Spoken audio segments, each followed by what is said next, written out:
Hi, I'm Antony Ward and welcome to this tutorial for 3D World magazine. Over the next series of videos, what we're going to do is take the sketch you can see before you and convert it into a fully 3D illustration.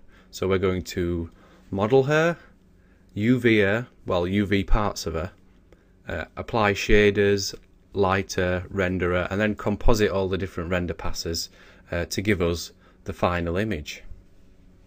Now, I'm going to try, if possible, I'm going to try and keep this tutorial non-application specific, so you can follow along and use anything that you need. Obviously, there'll be times when I'm using tools that may not be in your chosen application, but feel free to adapt, as you'll probably have something similar that you could use. What I'm also going to do is I'm not going to get too hung up on all the intricacies and the details. This will just sort of be a basic overview of the process that I'm going to be using. So I won't go into details about specific tools, etc. Again, this is all just to try and keep it non-application specific, so it's open to more users. So with that being said, we have our concept that we're going to work from, so it makes sense for us to start off by creating the focal point, the little girl, who I'm going to call Boo. So let's just get rid of that and open up my application of choice. Now this is never sent to Silo, but like I say, use anything that you like. This is going to be purely subdivision surface modelling, so any other application will do. So let's start off with her head. Let me just bring back the concept. So we've got a nice simple design, circular head, button type eyes, and then a simple body with the wrists and the hands looking quite big, and I suspect the feet will be the same too. Let's just minimize that. So rather than start with a sphere, I'm going to start with a cube.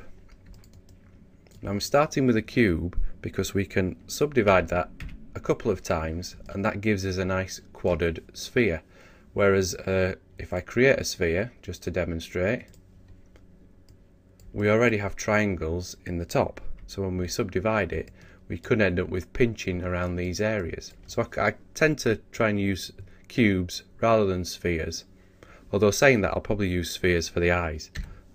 Right, let's delete that. Now I've added two subdivisions to that and I'm just going to bake that subdivision, so we've got all that geometry baked into the model. Now again, we can smooth it again, smooth shade mode, just so we can see what we've got. Now, and then we're just going to adjust the overall shape just to get something similar to what's in the concept. Look from the side. Now I've got the concept over to the side of the screen, so if you see me glancing over and pausing for a second, I'm just looking at the concept. And what I'm going to do is just flatten the front of her face slightly,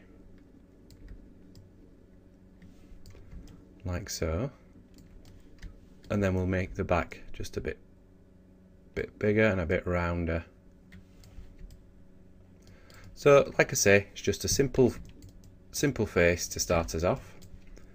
I'll just move that up because this is going to be a head. So working down from that, we then want to create a neck.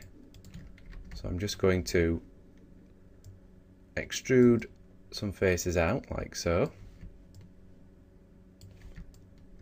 Well, actually, I'll undo that and scale those in first so the neck's a bit thinner, and then we'll add another extrude, pulling that down, and then we can add another one just to build up some basic pieces of the body, and just delete the bottom faces there to open that up, and then we can just go in and use the smooth tools just to round that off. Same up here, smooth that, but then push it back up.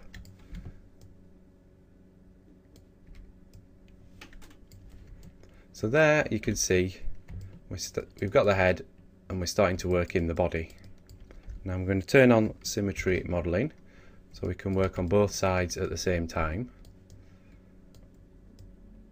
And now we're just going to start to fill out the body shape. just extruding sections, pulling them down like so, and then we'll go around the back and just fill out the shape.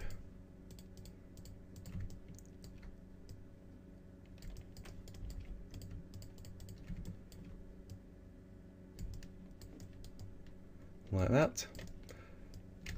Just pull these round so they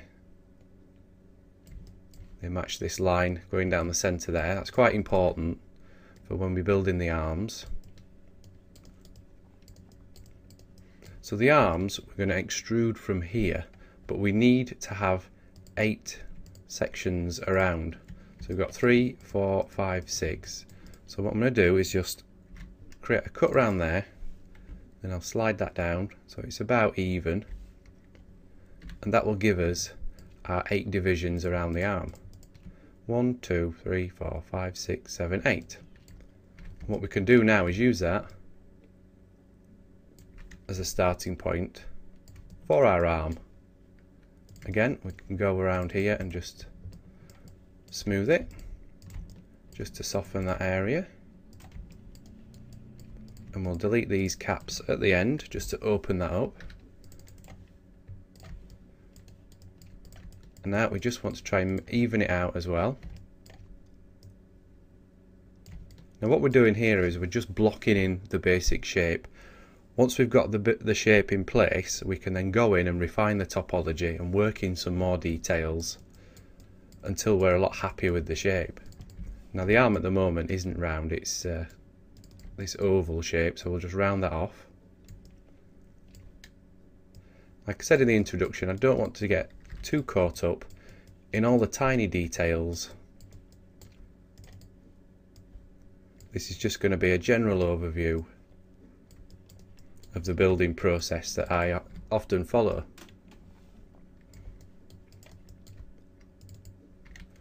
So again, we'll just pull this out for the arm, and then for the hand, this is why we needed 8 divisions around, so we can do an equal cap at the end to create the arm. So we'll create a bridge there.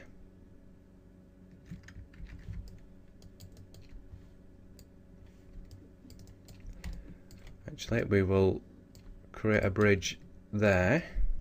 1, 2, and then fill this one in. And that gives us 3 quads at the end of her arm. So if I extrude that just to solidify it slightly. Now it's twisted a bit because of the nature of the topology, so we'll just rotate that round. We can refine the shape, as I say, later as we're going.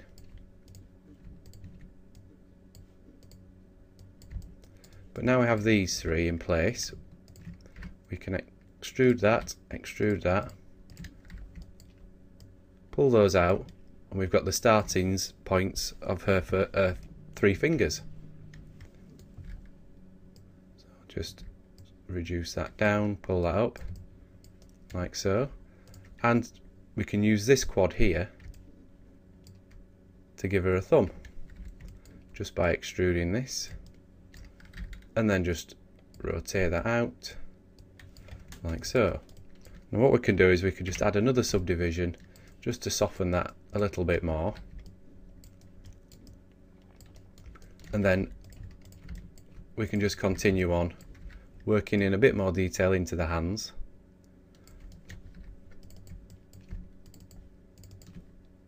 Like for example, this could be where the joint is, so we'll just give a slight bend in there.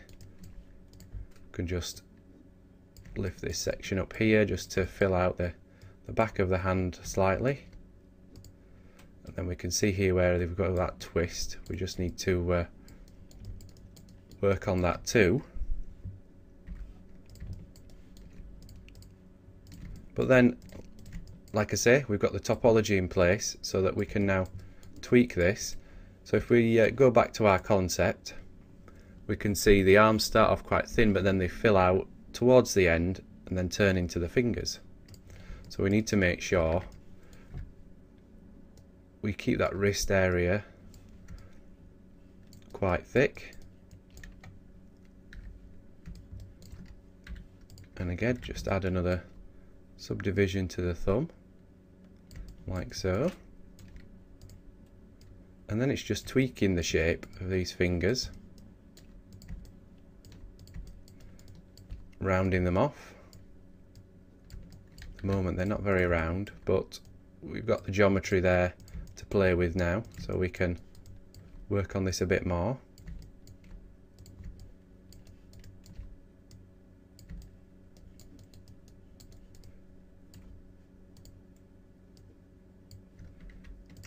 And what I want to do is, at the end of each finger, I want to add a little hint of detail.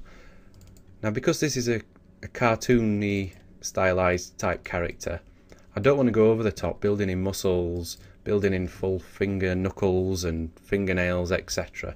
But what I do want is just a hint of detail at the end of each finger, just to give it an extra bit of interest. So what we can do is select the joints at the end, well, select the tips at the end, and just bevel those, and just adjust that. And what that does,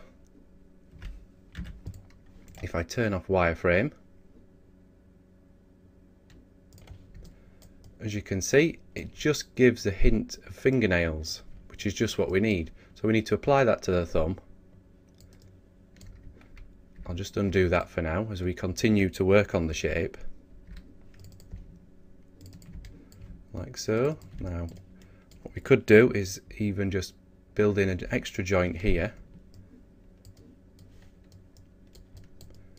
which again will just allow us to add in a little bit of detail, and when we'll come to pose her later, this will also help,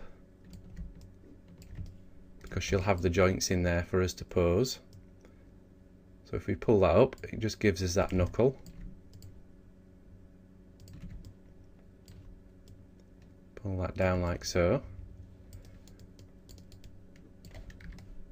And obviously all the fingers don't need to be the same size, so we can adjust these too and make sure they're spaced properly. All these are just little tweaks which you can go in and refine later. Just fill out the hand here. Now I'm not going to get too caught up on any more details there. All I'm going to do is just work on the overall shape, add in those fingernail tips that I mentioned earlier, and when we'll come back to that, and just like I said, just work on the shape of the arms so they more match the concept. So let's move on and go down the body, and now we're going to we may as well give her some legs. So again, just going to continue this down like so. We'll just move this up and this edge loop up as well. Now we need to separate this area, so I'm just going to give it a bevel, and then I'm going to delete these polygons at the front, and then we can bridge these inside like so, and that's just giving us the starting point for the legs. And we just need to create another cut around the middle on the inside here, just to space out the geometry a bit more, just so we can round that off nicely as well. And again, just select those and smooth.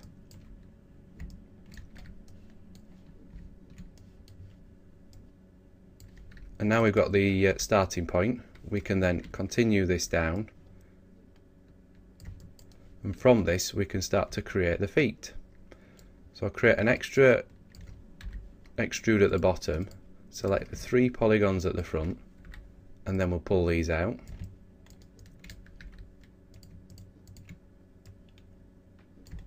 Like that. As you can see, we're starting to get that foot feel. And just like with the arms, it's just a case of tweaking this shape, perhaps adding another bevel at the ankle, just to get more of an angle there. Just merge these triangles because we want to try and not have too many triangles.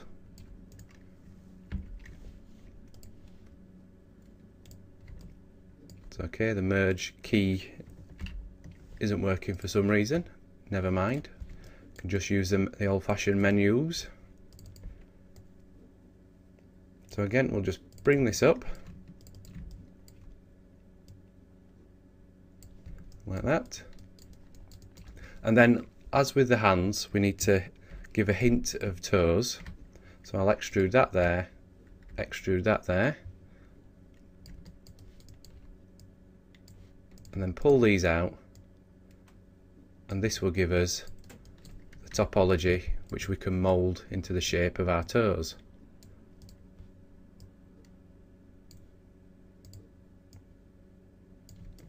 And there we go, and we have to remember to fill in the bottom as well.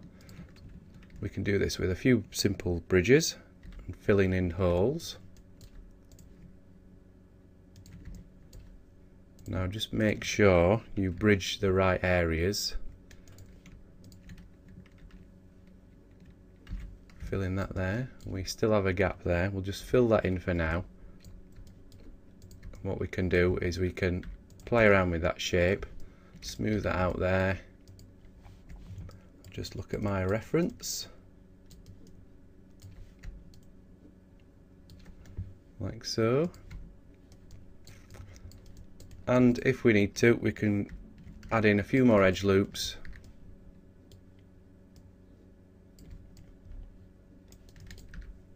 And then it's just refining that shape. And of course, we'll do the same here. We'll bevel these edges at the end just to give the hint of the toenails. So what we've done there is we've very quickly blocked out the shape. Now this is just getting the topology in there. We can now go and take the next step and add in a bit more detail, refine the shape, and we also want to add in her button eyes as well. Again, they're just spheres, so I won't show you how to create those. I'm sure you're quite capable of creating a sphere, adjusting it, and putting it in place. Right, I've started now, so I may as well continue. What I'll do is numerical editor. I'm just going to rotate that exactly so it's pointing exactly out to the front. I'm going to flatten that eye as well because we don't want it to be completely round, like so, and then we will just shrink that. Could have her as a cyclops, I suppose. Move this over and just make sure we also rotate it so it aligns with the curve of the head. You can help, this will help by following the edge loop around the middle there. So if we say that's just a rough eye, modify, mirror that geometry. Now again, very, very rough, but we've got the topology in place. So what I'll do now is I will leave the video here and leave you with this mesh. So just continue to work on the shape, adding in any other edge loops you see fit, tweaking the overall surface, and in the next video I'll open up my tweaked model, and then we can start to add in some hair and possibly a dress as well.